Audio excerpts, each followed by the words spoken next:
Foreign Relations Committee will come to order, and this morning we will continue our oversight efforts with regard to the 2017 Trafficking in Persons Report.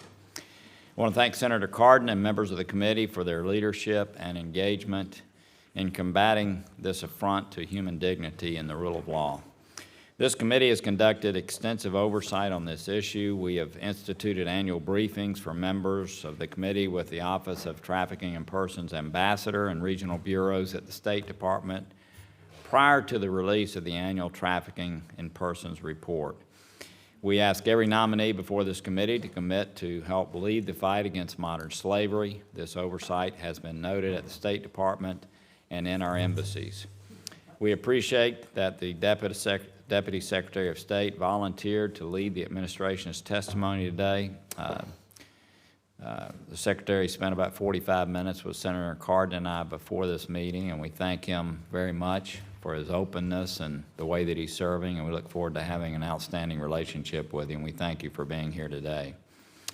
I know the Secretary of State wanted to be here. He had an unplanned trip to the Middle East, and we thank you for sitting in on his stead, but we thank you for the elevation in this, of this issue at the State Department, and again, you being here.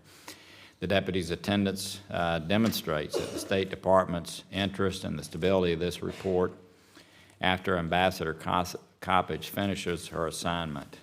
We also want to welcome Ambassador Susan Coppage, who agreed to remain in her post to ensure the continuity with the 2017 report. We appreciate her leadership and service.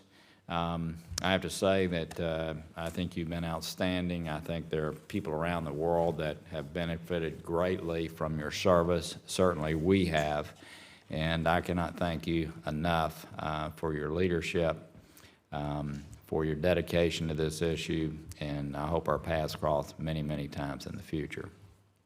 We also appreciate that Secretary of State Tillerson and Ivanka Trump personally and passionately led the rollout of the 2017 report, flanked by tip heroes in a packed room. It was a great event, and I was glad to be there. I would like to begin by commending Ambassador Coppage at the State Department, the focus of this year's report on the responsibility of governments to criminalize human trafficking and hold offenders accountable. Human trafficking largely exploit the vulnerable for profit.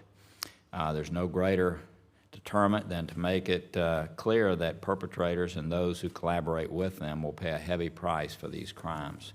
This year's report contains specific elements that our country and other countries can use to prosecute the crime of modern slavery.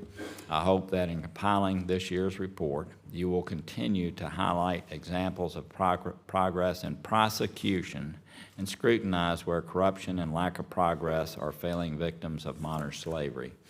The 2015 report and how it was perceived did real damage to this issue.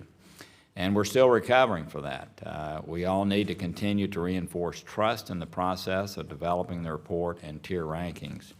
We, for our part, are careful not to politicize the oversight process, and that remains important. I do believe that beginning last year and again this year, the State Department has taken the integrity of the report seriously, and we thank you very much for that. Senator Cardin and I were talking. There may be questions about some of the outcomes, but I think one of the things that absolutely everyone feels is there was no politicization. There may have been differences in judgment, but we appreciate the integrity with which this was put together.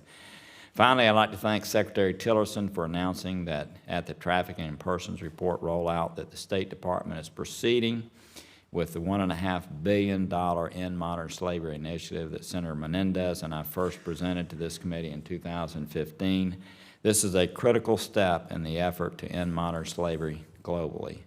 To quote British Prime Minister Theresa May, victims will only find freedom if we cultivate a radically new, global, and coordinated approach to defeat this vile crime. Thank you both for being here, and I'll turn to my friend, Senator Cardin.